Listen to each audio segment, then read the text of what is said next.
Je te demanderai d'acclamer encore une fois de plus.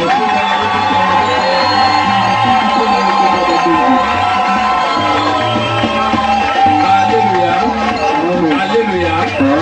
Alléluia. La Bible dit ceci. Ça c'est Paul qui parlait. Ce n'est point honte de l'évangile. Car l'évangile, c'est une puissance de Dieu pour le salut de quiconque croit. Essaye un peu d'augmenter un peu le volume de mon micro, ingénieur. Alléluia. Alléluia.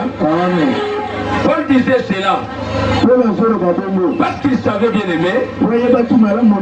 La parole de Dieu a une grande puissance. Raison pour laquelle il a dit ceci.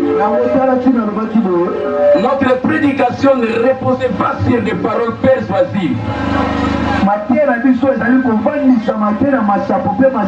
mais c'est une démonstration de la puissance du Saint-Esprit. Alors ce soir, Jésus-Christ fera voir qu'il est réellement ressuscité d'entre les morts.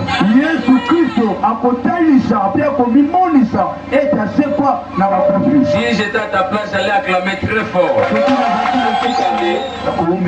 Pour ceux qui prennent des notes, j'aimerais nous donner des versets que nous allons exploiter.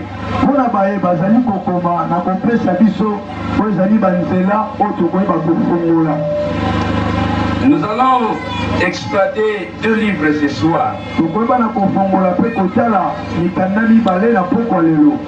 Le premier livre, c'est le livre de Samuel. Et le deuxième livre, c'est le livre de Marc. Maintenant, tu peux noter 1 Samuel chapitre 1er. Tu notes également 1 Samuel chapitre 2, verset 8. Et enfin, Marc 5, 1 à 20. Mais pour gagner le temps, nous allons lire quelques versets seulement. Nous sommes dans le livre de Samuel, 1 Samuel.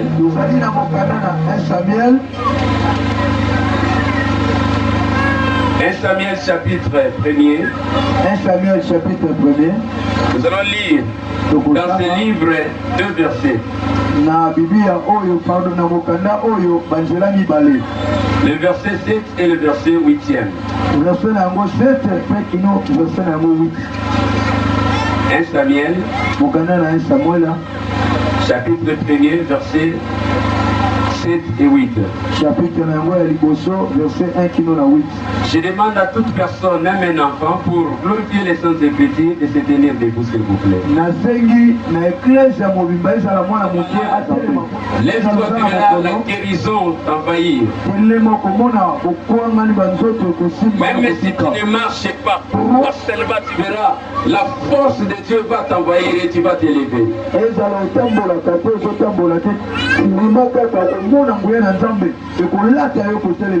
Nous lisons au nom de Jésus.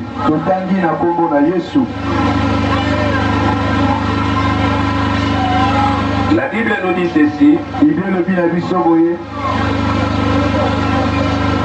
Toutes les années, il en était ainsi. Chaque fois qu'Anne montait à la maison de l'Éternel, Pénina, sa rivale, la mortifiait de la même manière.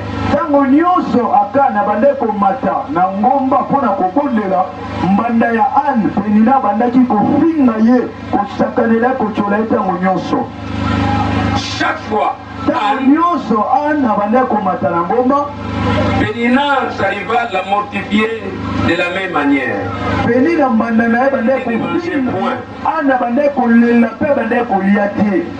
Le verset 8. Elkana, son mari, lui disait: Elkana mobali na ye molonga na ye lobi. Ton cœur est-il attristé? Pona ni motema na tondi sami na mawa. Est-ce que je ne vaux pas pour toi mieux que 10 fils? Na ngai na kokite koleka bana zozi. On acclame très fort pour la parole de Dieu. Esi maboko makasi pona maloba na Nzambe. Nous lisons également 1 Samuel chapitre 2 verset 8. Totangi pe lisusu mokana na 1 Samuel chapitre 2 verset 8. La Bible déclare ceci: Bible lobi na biso boye. de la poussière, Na putulu il retire les pauvres. alokotaka babola, abendaka babola.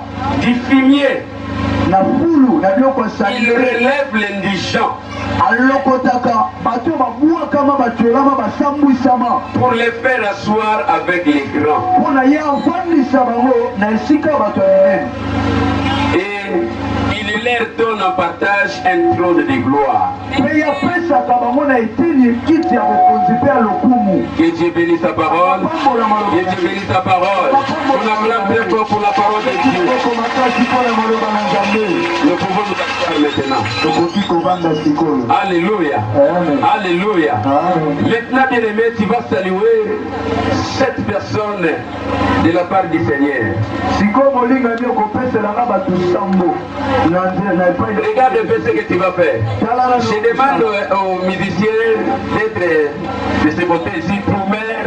Parce que Dieu soit loué, que Dieu soit élevé, que Dieu soit magnifié.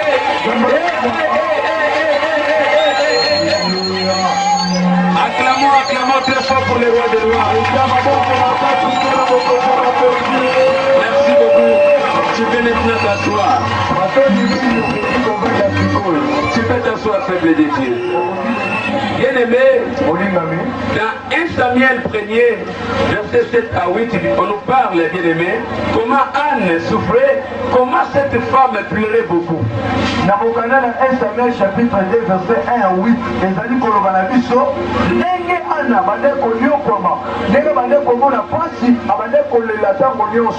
On nous parle comment cette femme souffrait. bazali kolobela biso koyebisa biso ndenge nini mwasi oyo bande komona pasi konyokwama. Comment cette femme pleurait beaucoup.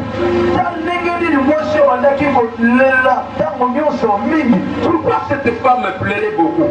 mpona nini mwasi oyo bande kolela mingi mpe makasi. Suivez-moi, peuple de Dieu. yokanga malamu libota na La nzambe. Bible dit ceci. Bible elobi boye. Il y avait un homme de Ramathaïm nommé Elkana. ezalaki na moto moko ya mboka moko Ramathaïm azalaki Il avait deux femmes. moto Elkana azalaki na basi mibale. Dont l'une s'appelait Pénina mwasi ya yambo ya liboso komona ezalaki Penina. et l'autre s'appelait Anne. mwasi ya mibale ezalaki Anne. C'est cette femme Anne dont nous parlons maintenant. ezali ne mwasi oyo ya mibale Anne tozali kolobela sikoyo. La Bible dit ceci. Bible elobi na biso Pénina, sa rivale, avait des enfants. Penina mbanda na ye oyo ezalaki Elkana azalaki na bana bane kokota. Pénina, sa rivale, avait plutôt des enfants. Penina mbanda na ye azalaki na bana ye bane kobota. Tandis que Anne n'en avait pas. nzokande Anne azalaki na mwana te mpe bande kobota te. Et puis encore, na kotala lisusu makasi kolekama te. sa rivale Pénina l'a mortifié par des propos méchants.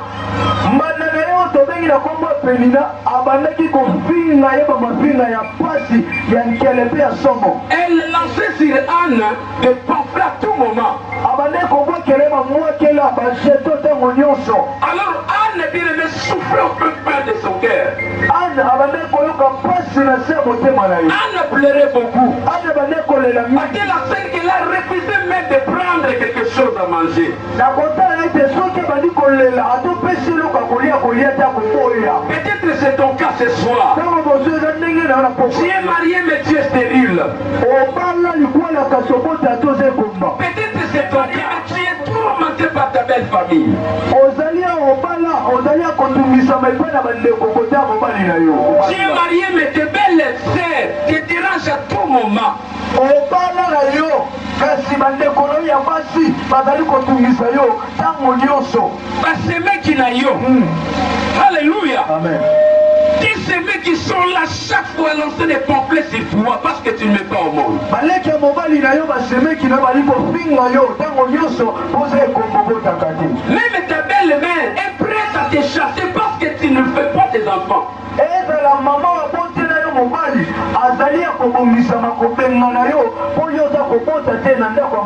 Anne souffrait beaucoup. Elle plairait, peuple de Dieu. À part la sérénité, peut-être que Dieu ici qui souffre à cause du manque d'argent.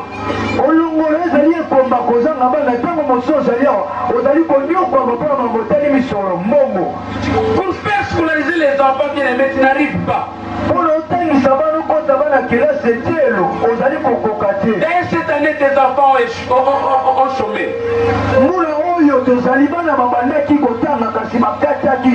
À cause du manque de frais scolaires. Bien aimé, dans ta maison, tu manges difficilement.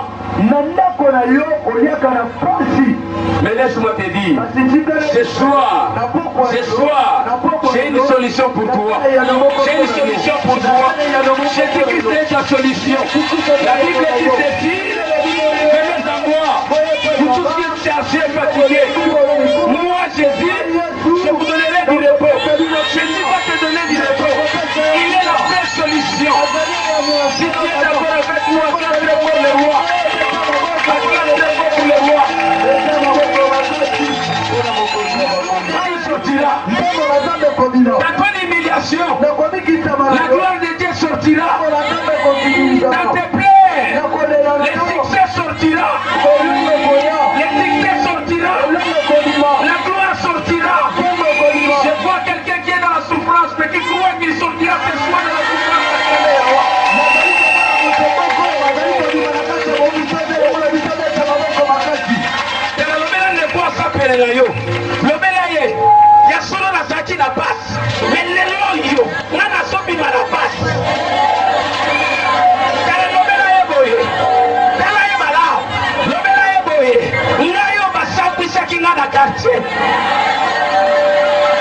lelo oyo nazobima na kosamba wana nazokota na nkembo parce nzambe azosala na moto molendo nzambe azosala na moto makasi etelakelo maboko ya bien. Alléluia.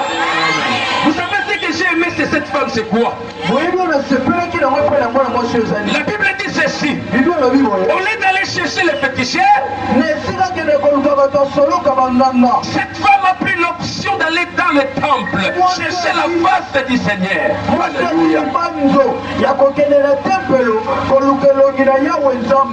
Au lieu d'aller voir les marabouts, elle est allée bien aimée prier Dieu dans le temple. Oh peuple de Dieu, malheur à toi si tu consultes les féticheurs jusqu'à aujourd'hui. La solution bien aimée n'est pas entre les mains des féticheurs. La solution n'est pas entre la main des marabouts. Ta solution n'est pas entre les mains bien aimées des Mikoudi.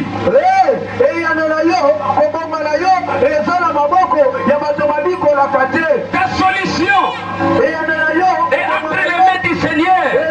Parce que David a dit ceci, je lève les pieds vers les montagnes. Il a dit ceci, les secours, les liens,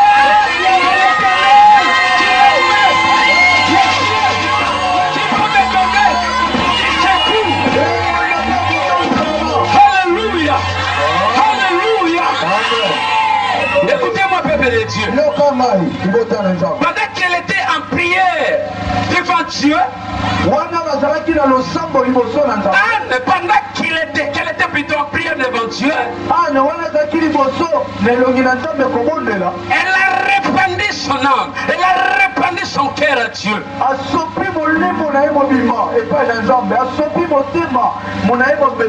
À telle enseigne que les paroles ne sortaient plus, on n'écoutait rien de ce qu'elle parlait.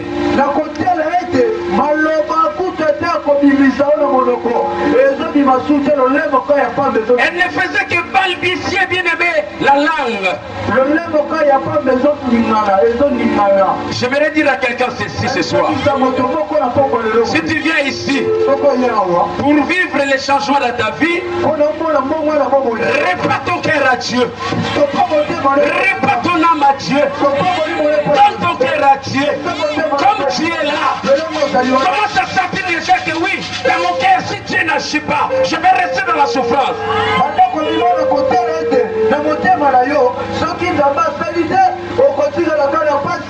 Si Dieu n'agit pas, je serai toujours humilié.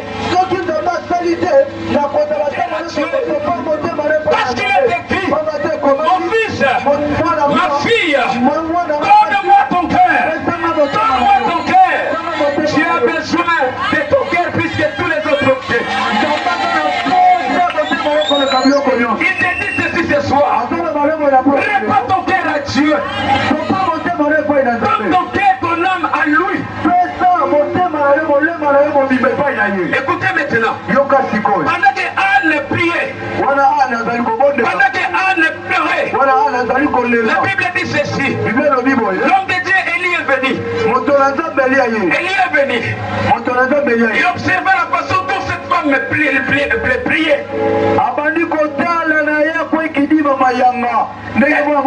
D'ailleurs, elle a dit des paroles méchantes à l'égard de cette femme.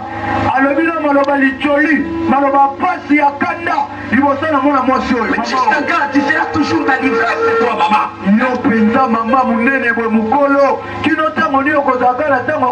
Fais passer ton vent et ton verre. Écoute-moi, peuple de Dieu. L'homme de Dieu peut se tromper. L'homme de Dieu peut se tromper. Mais ton problème, c'est de rester toujours fidèle à cet homme-là. Reste toujours fidèle à cet homme. Les pasteurs peuvent parler mal de toi. Reste toujours fidèle à lui. Comme il est bien aimé, la source de bénédiction. Ce que tu dois attendre de ton pasteur, c'est les bénédictions et non de les critiquer, peuple de Dieu.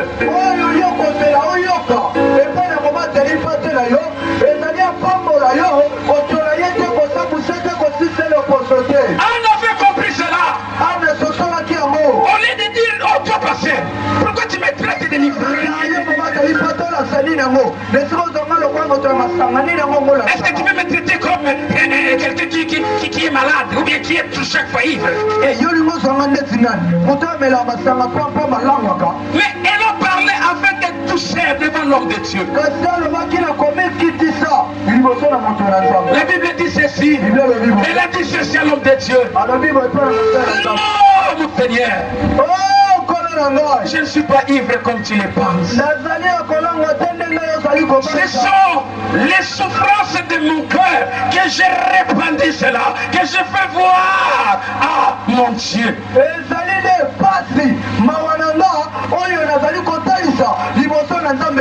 Écoutez, peuple de Dieu, comme elle a parlé avec politesse devant l'homme de Dieu, la bénédiction est venue.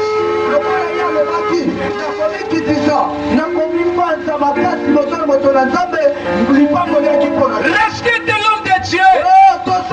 Partout où tu es, peu importe la grâce que tu as, parce que l'homme de Dieu a les clés. La Bible dit ceci. Lorsqu'il ouvre, sera ouvert là-bas. Lorsqu'il ferme, sera fermé là-bas. Élie a ouvert maintenant une clé, les enfants. Ne me suis pas à cause des sifflements, bien aimé, tu restes branché. Amen. Alléluia. Amen. Élie a ouvert la porte des hommes. Élie a dit ceci. Voilà, comme il en est ainsi, Anne, rentre.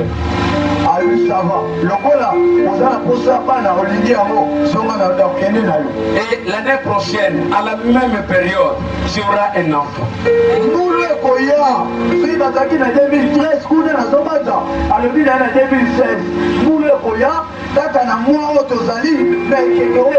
Est-ce que quelqu'un peut acclamer les rois des rois? La Bible dit ceci. Au moment opportun, Anne avait accouché d'un enfant. Ce n'était pas n'importe quel enfant. Anne avait donné au monde un grand homme. Dans sa souffrance, un grand prophète est sorti. Dans sa souffrance, un homme fort est sorti. Dans son humiliation, Samuel, un homme fort est sorti. Dans sa plaire, un homme puissant est sorti. J'aimerais dire à quelqu'un ceci. Dans tes plaires, il y a des enfants ou des hommes forts qui vont sortir. J'aimerais dire à quelqu'un ceci. Dans tes disettes, dans ta pauvreté, la richesse sortira.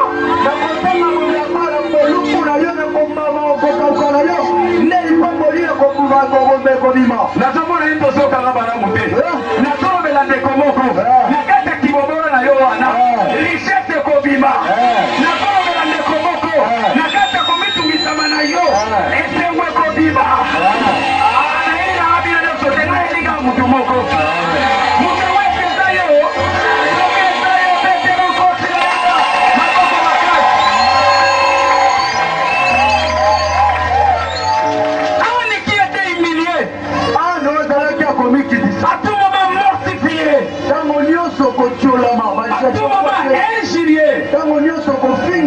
La Bible dit ceci. Je ne m'augmente un peu l'émulation des micros, c'est comme si je n'ai pas de retour. Ça va? Est-ce qu'au fond là-bas vous m'écoutez bien? Balancez un peu la main. Dans ses plaies, Anne a commencé à sourire. Le jour où Anne avait retenu son bébé, elle a commencé bien à danser avec un tombeau.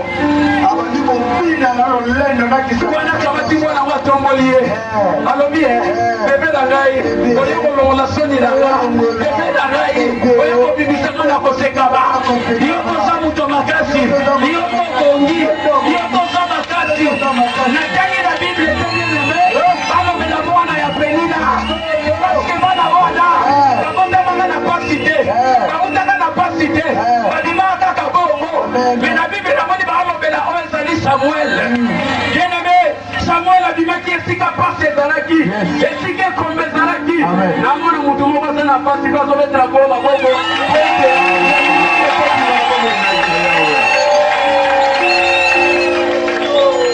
Alléluia. Alléluia. C'est ainsi que le peuple de Dieu. Anne, quand elle a reçu son bébé, elle a commencé à prier. Il retire les pauvres. Il retire les indigents. Et il les met asseoir parmi les notables. Je vois quelqu'un ici qui va tirer de la boue pour le faire asseoir parmi les grands. Parmi les grands.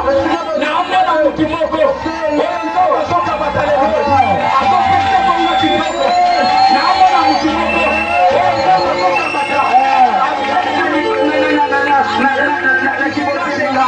Auna ina sopeka. Kama soka mataye. Asopeka ye fon. Asopeka ye bondi.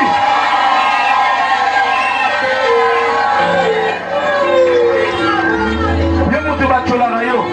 Ebenda mwa muke balobyo wapi nzoto kodende. Balobyo mutu akikuwa ni kuoi. Mais la vraie mission de l'eau, yo mutu akomelaki na santé kauka libona maladi. Samako kombo la yo. Samako santé.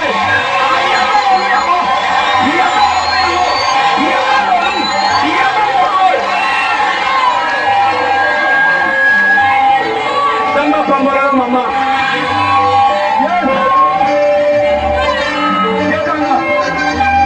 Musicien,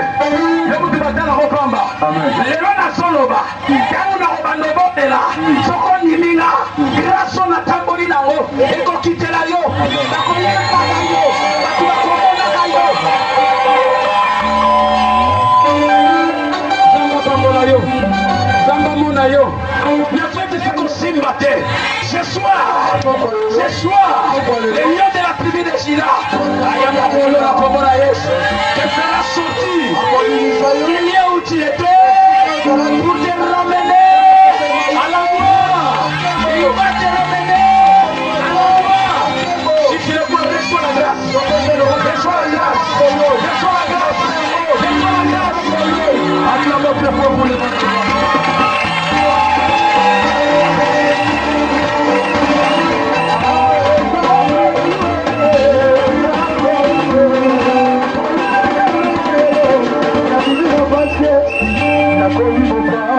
Alléluia. Alléluia. Alléluia.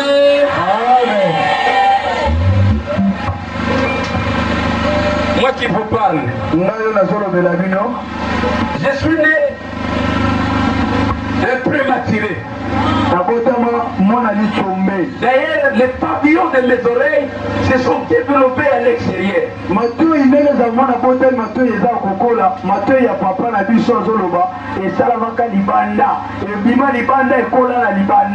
Ma mère m'avait conçu hors du mariage. Maman,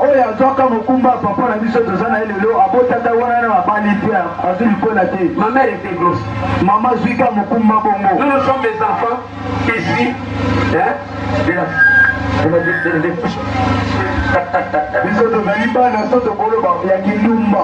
Alléluia. Alléluia.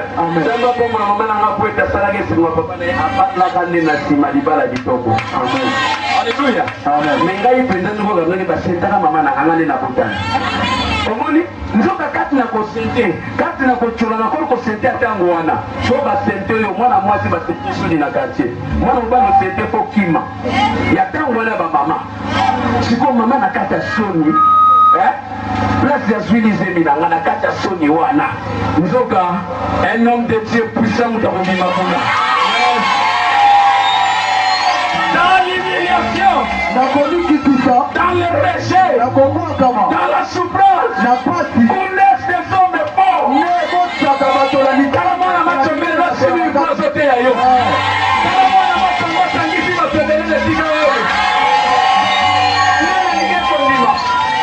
Et en plus,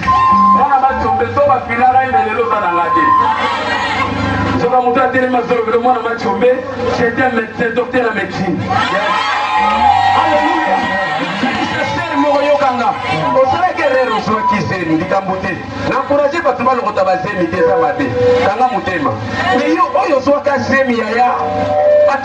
na famille na nebisa yo mwana wanda ko inaete tokole malao yeba yango na kosolisha maana zotsolo mapola ye nkemwe ko bima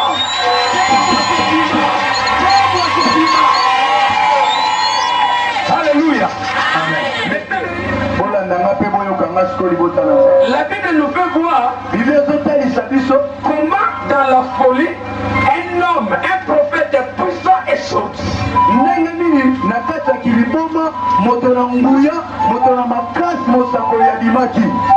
J'aimerais bien aimer nous dire une chose. Il y avait un homme en Israël à l'époque de Jésus-Christ. Cet homme était totalement fou. Il avait sa demeure dans des sépulcres.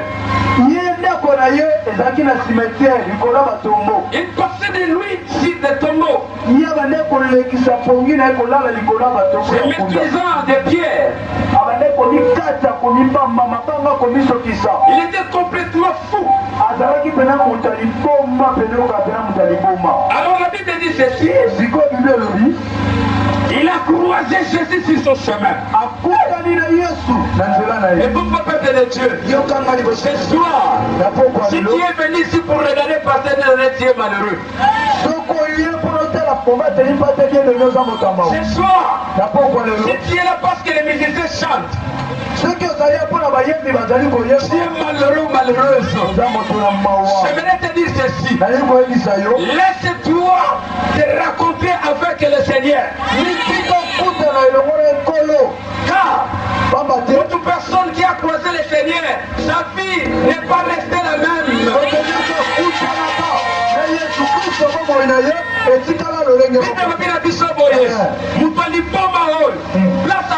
Salaki, Akimi Bangu, Yemoko Kutala Nankolo, et directement Kola Bigisa. Est-ce que nous avons mis la parole au mariage? Maintenant, écoutez-moi.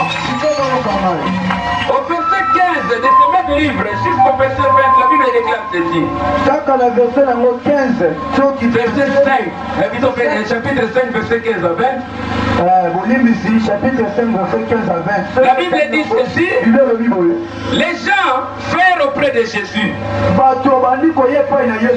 Et ils virent les démoniaques, celui qui avait eu la légion assis, vêtu dans son bon sens.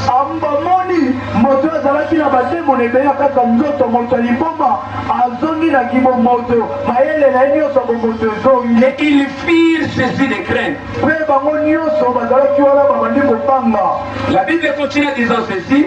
Ceux qui avaient vu ce qui s'était passé leur racontèrent ce qui était arrivé aux démoniaques et aux puceaux.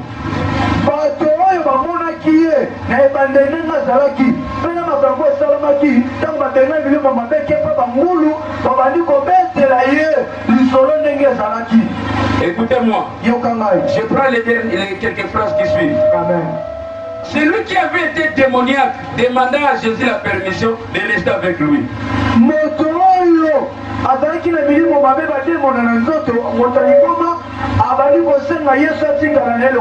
Mais écoutez-moi, Jésus ne lui permit pas, mais il lui dit, va dans ta maison, vers les tiens, et raconte-leur tout ce que le Seigneur t'a fait, et comment il a eu pitié de toi. Le verset 20, écoutez, la Bible dit ceci, il s'en alla et s'est mis à publier dans la Décapole tout ce que Jésus avait fait pour lui.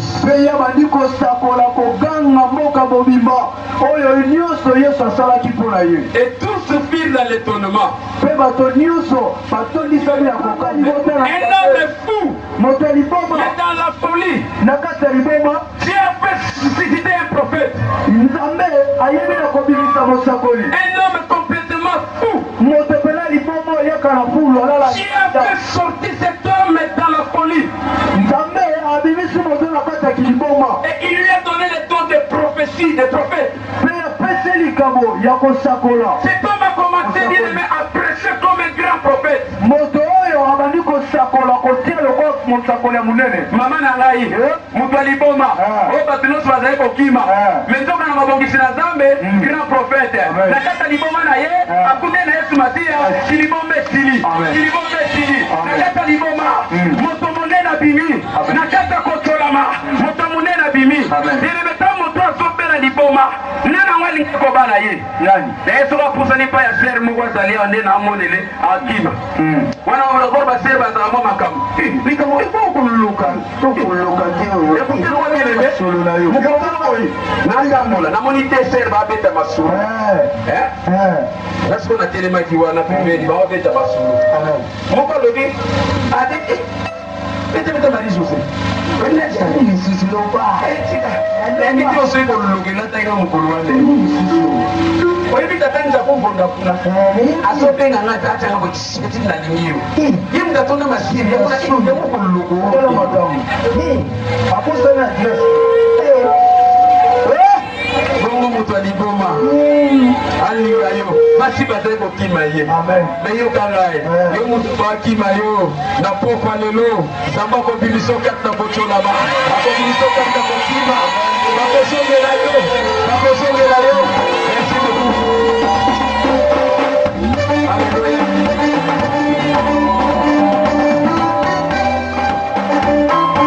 Merci. Merci. Yo mutu ba kima kyo na ndakwa libala. Bako songe la yo. Nasema bela nekomoko. Keta mutaza pembeni na yo. Komuna kisengi kaka te.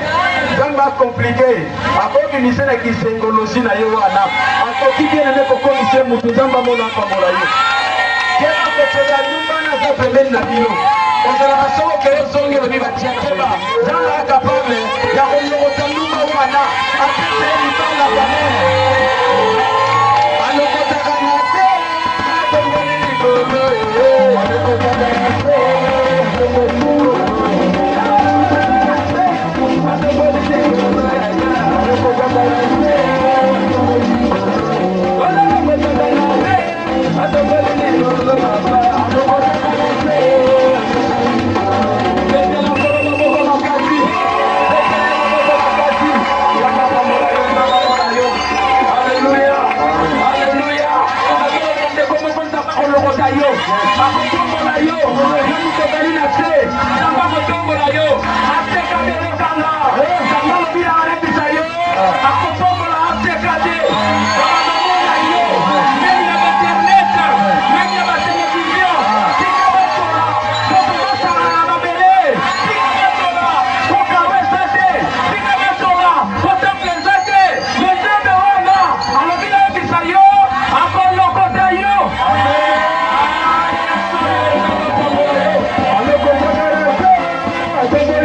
Est-ce que bien aimé? Répétez. Il est mon angakala. Nani ozomo nangale lozo kamwate.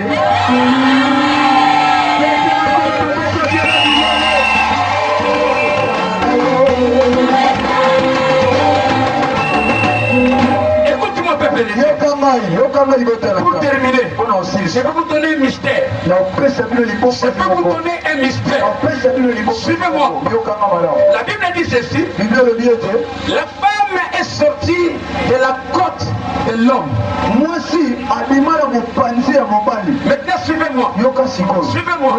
Or que l'église est sortie aussi de la côte du Seigneur Jésus. Suivez-moi. À la croix. La Bible dit ceci. On a percé le Seigneur. Dans un côté, l'eau et le sang est sorti. Or que l'eau c'est la vie. Or que le sang c'est la vie. Or que la vraie vie qui est aimée, c'est dans l'église. Dans le plan de Jésus-Christ. L'église est sortie. Dans sa souffrance, l'église est sortie. Or qu'au sein de l'église, il y a des pasteurs comme les puissants. Soka na kati église, toza na ba prophète nguya. Soka na kati église, toza na ba sœur nguya. Soka na kati église, toza na libala nguya. Babila tuwabi, na ba pata ba pota Yesu Kristo. Kama batoko tchube, oye zali mu famille. Place ngana to bimaki. C'est ainsi la Bible dit ceci. Jésus-Christ, était abandonné des hommes. Humilié des hommes. Homme détourné. Habitué à la souffrance. On l'a regardé comme un homme de rien. Cependant, ce sont nos crimes qui s'est chargé. Cependant, ce sont nos iniquités qu'il a portées par ce meurtrissure, par ces souffrances, par ces plaies. La guérison sort. Par ces plaies, la guérison sort. Na ceux qui sont des pomoko. Na kata mapasi ya Yesu. Lopiko na Yesu biba. Na kati ya komiki tisama na ye. Kotomba na Yesu biba. Na ceux qui sont des pomoko sobe na lelo. Na baponda na komo. Lopiko na Yesu biba. Lelo oyo. Yo mutoko pelo zaliawa. Na ceux qui sont zopika. Azukela mabapota pomana bela bela. Azukela mabapota pomana bela bela.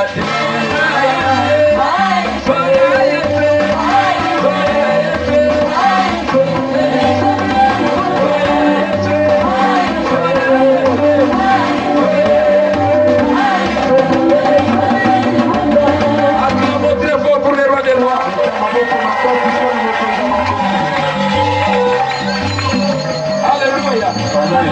Maintenant, je vais nous poser des questions. Que faire pour être au bénéfice de la grâce du Seigneur ce soir?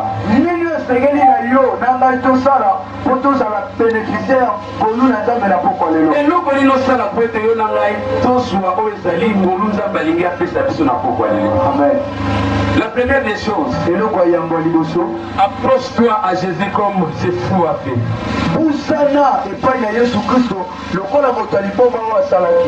Toi qui as passé toute ta vie dans le péché, dans le monde,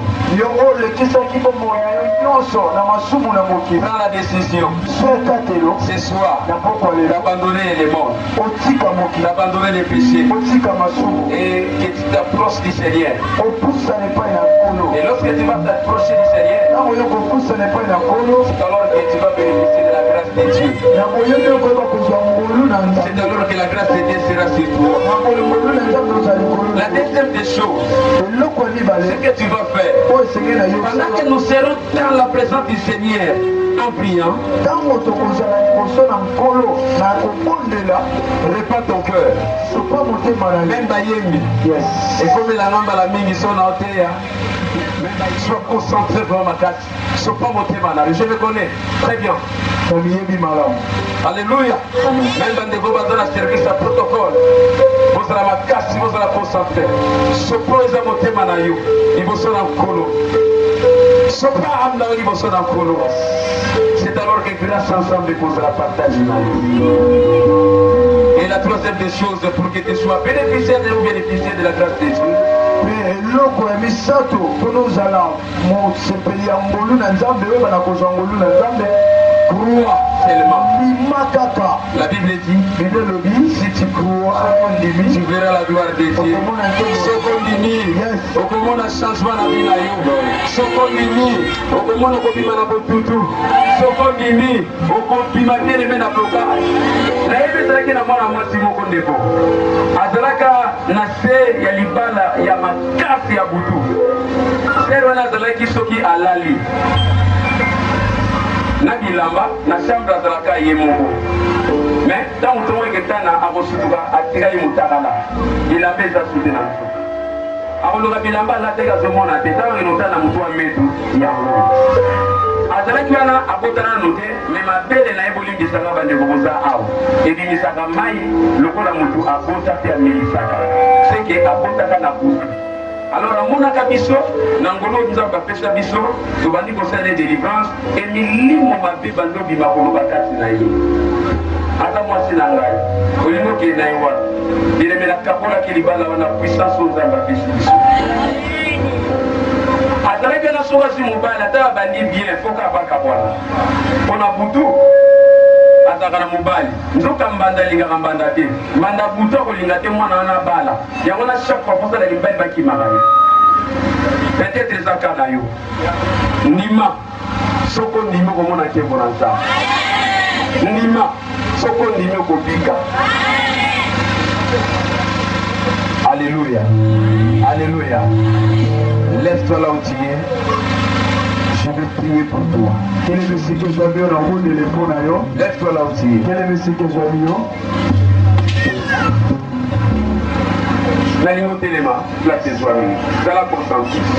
Si vous avez un aïe, là où c'est que l'eau moko, là où nous sommes là. Ne connaissons pas la liboso, peut-être le togotika qui tient maman Oyo. Bon, ça la bouille. Vous avez regardez, par les nanoba. Kiti oyo eke likolo ya oyo yokani ya amen alléluia amen. Mono se salaka basi bazwaka base mibongo olimo pauvreté bato bakalaka bato polo azo déployer force moko bandeko bosali pende na lobaki wana c'est-à-dire botiango na molongo po tanto kosika bokomi kosongisa boyeboye botiango na nde na lobi na balimite wana donc kaka ekozala na biloko nazobisa yo eza malamu opima boye tokutana na ngai sokeka ndenge wana oki soni etali yo. Je me connais, peuple de Dieu. Alléluia. Alléluia. Otena so sali yango si vous voulez aller au sala kumba mutuna okanga miso aussi les aboué otala mutute okipe mutute makambo yo ko sala awa na nzambe même na ndako na ekolanda yo oye kangamaki ezofungwama tanga miso na yo bandana kopesa nzambe merci po alinga bimiso na situation mabe ozalaki po akomisa moto lele tosala eloko moko sikoyo nalingo lata sikoyo oyo ezali kanda molimo kimbanzeke eza monene mais eza na bamile mosusu oyo bato mingi bazokimaka yango so bakomi na moko nalingi bien aimé olata kanda molimo mpona nini tolingi tobebisa nyonso eza na contre oyo ntango babiki politike na omona na nti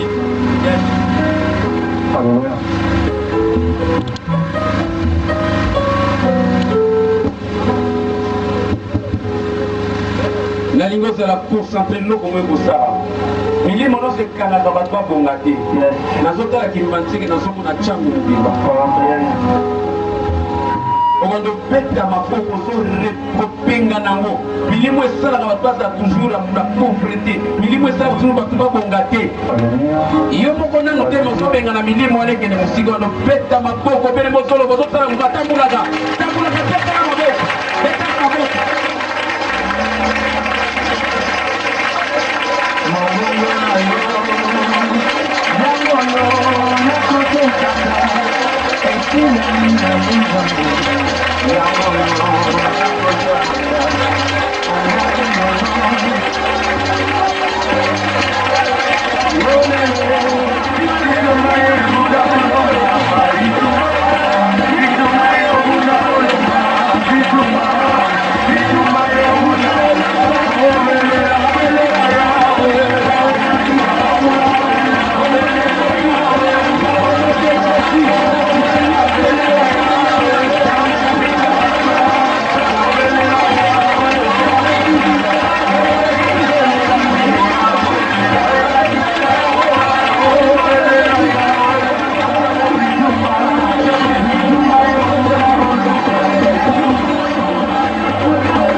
mulimo santo na tumba mulimo mosanto na tumba bandose eza na bato oyo na ntango oyo miso ekofungwama bango minoko ekofungwama bango bakoloba minoko na sika bamingi bakoloba na sekue na puissance ya saint esprit enduya na ntango ezosimba yo ekobimisa biloko nyonso batia mabe na nzoto na yo yango nde ekotombola yo arasentamanamanasa banda kovondela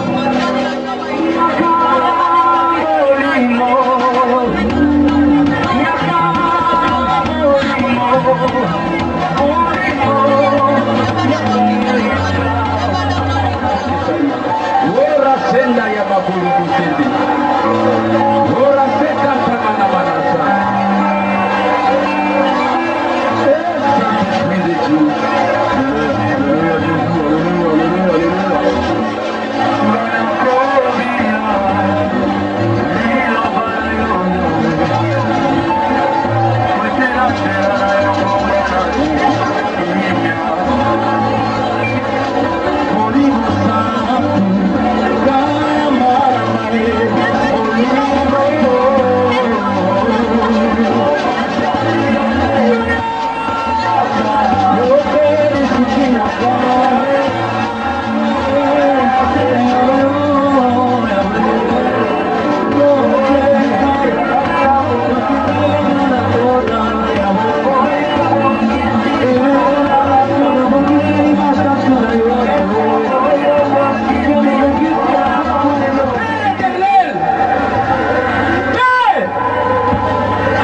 Recevez cette onction de grâce.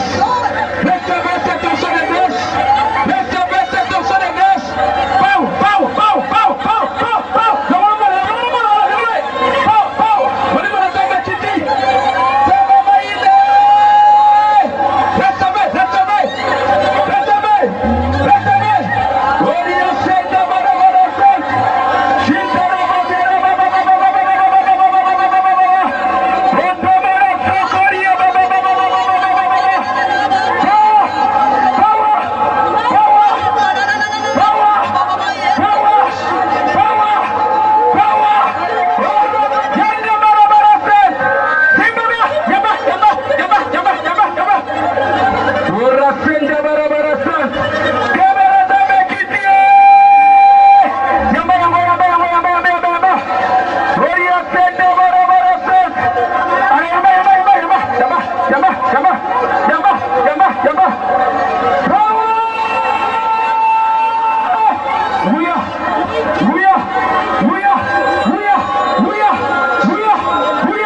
le bâtiment, le bassin d'esprit.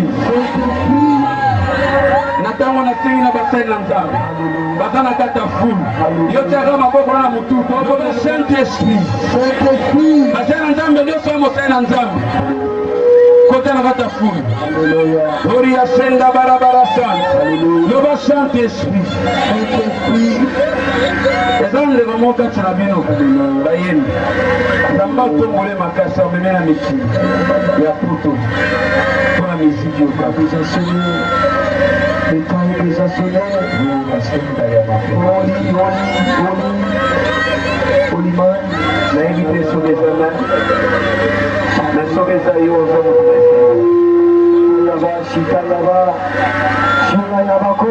le bassin d'esprit, Sibangai, le Bamolimo Mosantu, Simbanga, Molimo Nanguya, Molimo Nanguya.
Nous sommes couverts par ton sang précieux. Je me tiens devant toi avec cette population. Que ta main puissante puisse ouvrir les oreilles de ceux qui n'attendent pas. Toi qui n'attends pas, toi qui n'écoutes pas, que tes oreilles s'ouvrent maintenant. S'ouvrent maintenant. Toi qui ne parles pas, toi qui es muet, que la nudité sors, sors.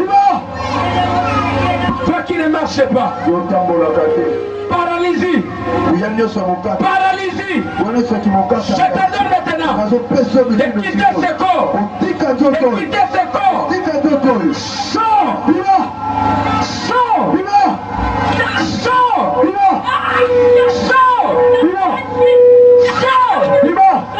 toi qui ne vois pas, toi qui ne vois pas, sors, Marie de nuit,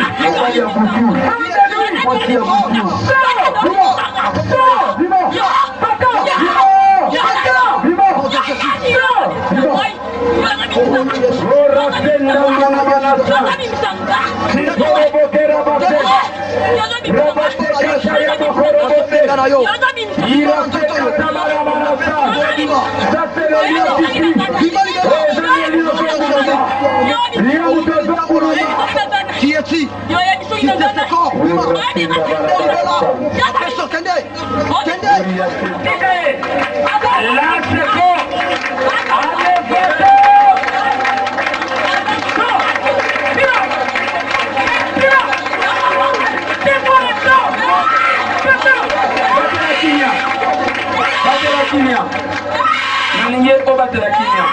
Yesu mutaza makasi alebanda kobima nazo kote 1 na 3 nguyeza likolo na ngai ezosimba yo alezobima alekende kende na olibera bima bima tika Saint-Esprit akodisa reçoit cette onction de grâce. C'est le Dieu de miracle. Nana kotia tembe na Yesu. Petela Yesu maboko. Petela Yesu maboko.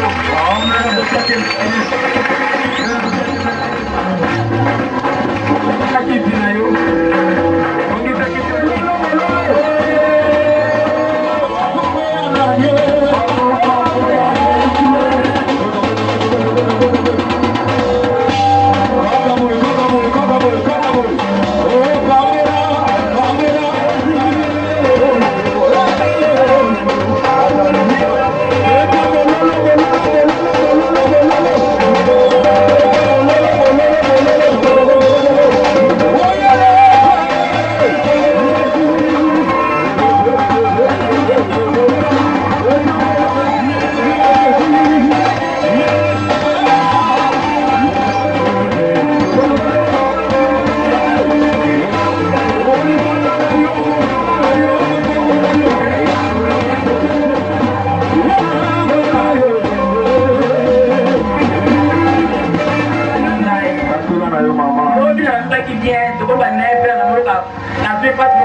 Remi abondeni ngai na lamuki na tengo le boko ta kopimba mais na nzambe ngana na kondima lokwa banda na bota mena binda kanganga te na boka maladi te na beki dokite o no so dela tina ngambu na feto na ngambu na bango na minito maboko na ngai ta kopimba te na za le te na ta konda ka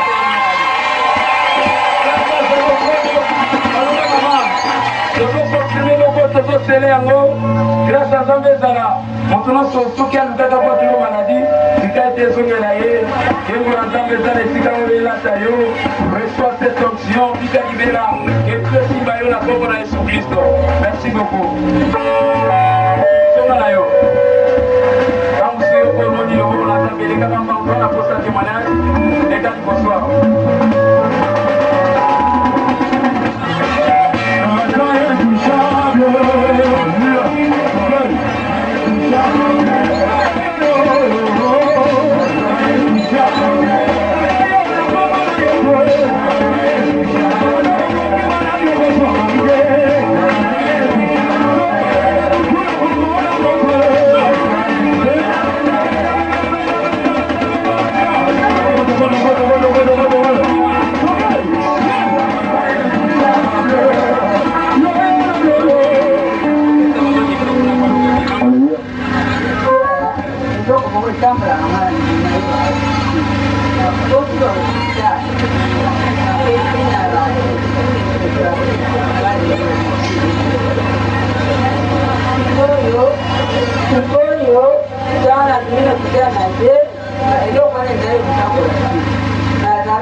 Et ce bimasiko encadré. Père, elle n'est pas venue chez moi, mais chez toi, Seigneur Jésus. Et loko ya lobi fana alibo na ye. Oye tambo laka etikanye rasekanta mana barasa. Ko bandalelo etikayo ya magloire etamboli na mosad. Uyana Yesu Masia simba yo. Reçois cela et sois libéré. Au nom de Jésus, maladie de Bima, sors, Bima, Bima de la simili goumoy. Comment on est là qui me côté lui. Et pourtant on a dit sous-souté. Vous êtes dans d'autres mains. Est-ce qu'on dit que Biki, mettez la colombe à Bobo Makasi.